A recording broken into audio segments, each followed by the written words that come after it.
vamos a retomar el caso y sobre todo en particular las informaciones que han estado circulando, porque antes de ser extraditado de España a México, Emilio Lozoya, que sabemos es exdirector de Pemex, comenzó a revelar delitos cometidos por diversos personajes políticos como parte de una negociación con el gobierno federal para librar las acusaciones que enfrenta actualmente. De acuerdo con lo que publicó Reforma, Víctor, supuestamente que esto fue narrado por el exfuncionario en un documento al que el periódico tuvo acceso, el entonces coordinador de la campaña Enrique Peña Nieto, Luis Videgaray, le ordenó a Lozoya reunirse con el exdirector de Odebrecht en México, el brasileño Luis Alberto Meneses. Esto para gestionar recursos económicos para cubrir diversos pagos a consultores extranjeros en materia electoral, etcétera, para apoyar en concreto la campaña presidencial de Enrique Peña Nieto. ¿Cuánto es el dinero del que estamos hablando? Supuestamente la empresa brasileña habría pagado $4 millones para este fin en aquel momento. Esa es la primera parte de esta información. La primera, Azul y Víctor, ahí tienen el inicio de lo que es una historia llena de sobornos, uso indebido de recursos públicos y, entre otras, enriquecimiento de políticos a costa de los mexicanos. Y es que ya con Peña Nieto como presidente, Odebrecht pagó $6 millones más para sobornar a legisladores y así garantizar la aprobación de la reforma energética en 2014. ¿De quiénes estamos hablando? Mira, entre varios más, presuntamente están Ernesto Cordero, ex coordinador de la bancada del PAN, Salvador de la Vega, también el actual gobernador de Querétaro, Francisco Domínguez, el de Tamaulipas, Francisco García Cabeza de Vaca, y Ricardo Anaya, quien fue presidente de la Cámara de Diputados cuando se discutió esta reforma. Pero, ¿cómo aquí se llevaba a cabo la operación de los sobornos? Pues Lozoya detalló que se hacían en una oficina allá en Montes Urales, en la colonia Lomas de Chapultepec, y que era el priista David Penchín, entonces presidente de la Comisión de Energía en el Senado, el enlace designado por Los Pinos para realizar estos actos. Pero, ¿cuánto dinero a través de terceros envió Lozoya? Él mismo informó que envió entre el 11 de diciembre de 2013 y el 21 de abril de 2014 $52,380,000 pesos a legisladores panistas para que aprobaran reformas del Pacto por México. ¿Quiénes fueron, de acuerdo a lo que presuntamente reveló Lozoya, los líderes de la estrategia? Pues ni más ni menos que el expresidente Enrique Peña Nieto y el exsecretario de Hacienda, Luis Videgaray, Azul. A ver, regresamos contigo, Víctor, porque esto es lo que publicó ahora Reforma, que se añade, digamos, a lo que ya teníamos de información periodística de Proceso. Y ha habido reacciones, una es la que vimos con el presidente, pero ya también el PAN salió a manifestarse, digamos, a propósito de estas informaciones que han estado circulando, en donde niega evidentemente las acusaciones, pide que se prueben, y lo que dicen fundamentalmente también, bueno, son dos cosas. Una, que pues serían los dichos de un presunto criminal, que habría que probar, y por el otro, el hecho de que, o afirman que ellos no tenían ni siquiera que ser convencidos de las reformas del Pacto por México, en particular la energética, porque ellos estaban muy convencidos. ¿Cómo la ves, Víctor? Bueno, yo creo que hay varios temas, ¿no?, que entran en juego. Lo primero que hay que señalar que no son solamente los dichos, hay elementos que nos hacen pensar y que hay evidencias muy claras de lo que ocurrió precisamente esa noche en que se aprobó la reforma energética. También Ricardo Anaya ya se pronunció y dijo que él no necesitaba que le pagaran, palabras más o palabras menos, dijo que no necesitaba que le pagaran para aprobar la reforma energética, pero es un hecho que las violaciones cometidas en los procedimientos de la Cámara de Diputados, violaciones que incluso pueden ser consideradas como delitos a la luz de estos hechos, nos hacen ver que evidentemente hubo un arreglo político y pues hay muchos elementos para pensar que este arreglo político fue aceitado por la corrupción. Precisamente en la caja de Pandora incluimos dos temas que tienen que ver con esta corrupción política, ¿no? Por una parte, lo que pasó esa noche, de acuerdo a testimonios recabados, pues en esos días, por mi parte, con personas que estuvieron ahí, yo estuve también esa noche hasta muy tarde, y luego también hay otro elemento en esta caja de Pandora que tiene que ver con parte de esta conspiración, en donde se intentó pues llevar a la quiebra a Pemex, una empresa emblemática en muchos sentidos de nuestro carácter nacional, una empresa que generó el desarrollo. No sé si les parezca, colegas, que veamos esta caja de Pandora y luego seguimos adelante con estas reflexiones. Vamos a verlo. Tras de la reforma energética asoma la corrupción política. Fue una verdadera conspiración. El poder legislativo se utilizó violando normas y ordenamientos jurídicos. La complicidad de diputados de distintos partidos fue evidente. Se realizaron falsos foros de análisis y una costosa campaña publicitaria. Al final dieron el golpe: la aprobación al vapor de la reforma energética, la más importante de las reformas estructurales del gobierno de Peña Nieto. La reforma se aprobó el 12 de diciembre de 2013, cuando la celebración de la Virgen de Guadalupe. Aprobada la reforma constitucional en materia energética, aprobada en lo general y en lo particular el proyecto de decreto que reforma y adiciona diversos artículos de la Constitución Política de los Estados Unidos Mexicanos en materia energética.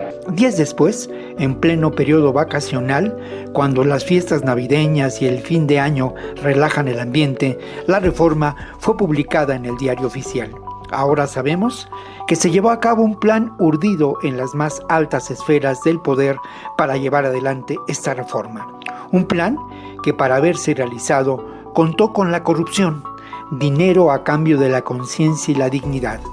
Después vendría la aprobación de la reforma en los congresos de los estados al vapor, para cumplir con el trámite en el menor tiempo posible.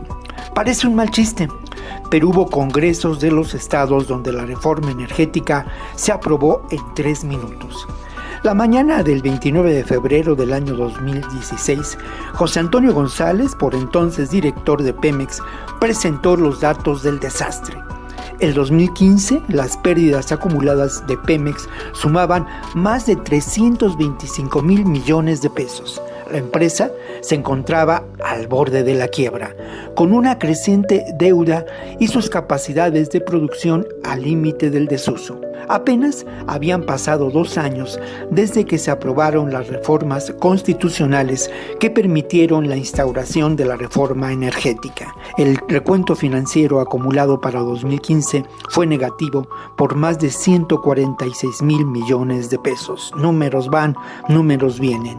Si lo vemos en perspectiva, los factores determinantes de esa crisis pueden atribuirse al pago de impuestos y al desplome de la plataforma de producción de la empresa. Uno de los principales argumentos de la reforma energética era el darle a Pemex un trato fiscal menos agresivo, pero eso no se cumplió. La política seguida por las distintas administraciones de Pemex fue sospechosamente renuente a desarrollar proyectos de refinación y petroquímica para incrementar las ganancias de la empresa. Por entonces se acuñó el término chatarrización, el abandono de la planta productiva, su falta de mantenimiento, una estrategia para llevar a Pemex a la quiebra. Víctor Ronquillo en 21 Noticias. Oye, Víctor, es que lo que es de llamar la atención es que una de las defensas de ahora del PAN es decir, a nosotros no nos tuvieron que convencer, nosotros estábamos muy convencidos. Cuando vemos en retrospectiva lo que significó toda esta reforma energética, la chatarrización, los fraudes, las pérdidas, el desangre económico que sufrió Pemex, pues uno diría, habría que sentir un poquito de vergüenza de estar defendiendo todavía que uno estaba muy convencido de eso, ¿no? Sí, no, y además habría que ponerlo en el momento político donde el Pacto por México era determinante para el proyecto de Peña Nieto y seguramente también se convenció de algún modo a muchos políticos del PAN y seguramente más de alguno del PRD de participar y apoyar este proyecto del Pacto por México, que también se anunció como la gran reforma del gobierno de Peña Nieto. Fue muy celebrado internacionalmente y ahora pues evidentemente podemos cuestionar como uno de los elementos que lamentablemente generó un problema grave de crisis económica en nuestro país por el creciente endeudamiento y también, pues como parte de esta realidad, una crisis grave en Pemex que apuntaba al intento de privatizar Pemex y generar lo que era muy grave, ¿no? Su posible venta, y bueno, hemos hablado ya en otras ocasiones de una posible dependencia energética de nuestro país, otorgando, como ya se ha mencionado, concesiones no solamente en la industria petrolera, sino en la industria de las llamadas energías no renovables y, ojo, también en el aprovechamiento de la industria eléctrica, ¿no? Entonces, esta perspectiva que pretendemos mostrar ahora abre esta discusión y me parece que la lleva a otros entornos, colegas.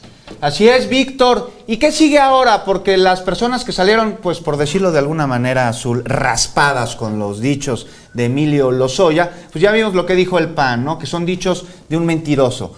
Hay que seguir el dinero, hay que ver de dónde salió, por dónde pasó y a quién llegó, de manera que sea irrefutable. Sí, a mí me parece que lo que sigue es precisamente el proceso jurídico. Judicial, si es un proceso penal, bueno, pues seguirá adelante. Y bueno, hay ahí también algunos comentarios que ya son reacciones de diferentes medios, de algunos columnistas, de colegas que opinan en relación a estos temas, y dicen que hasta el momento solo se tienen los decires, ¿no?, de un personaje como Lozoya. Bueno, lo cierto es que la Fiscalía General de la República ha dicho que tiene elementos probatorios suficientes. Eso. Y no hay que olvidar el asunto de los videos de los que de los que la propia defensa de Lozoya ha hablado, tanto su anterior abogado, como lo hizo Garzón en España, y como lo ha hecho la actual defensa de Lozoya. Esos videos seguramente existen y obviamente deben ser muy comprometedores. Y como dices, no está tan descocado con respecto a otras informaciones con las que ya se contaban, ¿no?, respecto al tema de Odebrecht, de Pemex, etcétera. Víctor Ronquillo, muchísimas gracias por estar con nosotros, acompañarnos este viernes, y nos vemos la próxima semana. Esperaremos a ver qué pasa con esos videos. Claro, pues muchas gracias, y bueno, como siempre es un placer y un gusto compartir con ustedes este espacio aquí en Capital 21 y en 21 Noticias. Muchas gracias, les mando un abrazo fuerte a la distancia.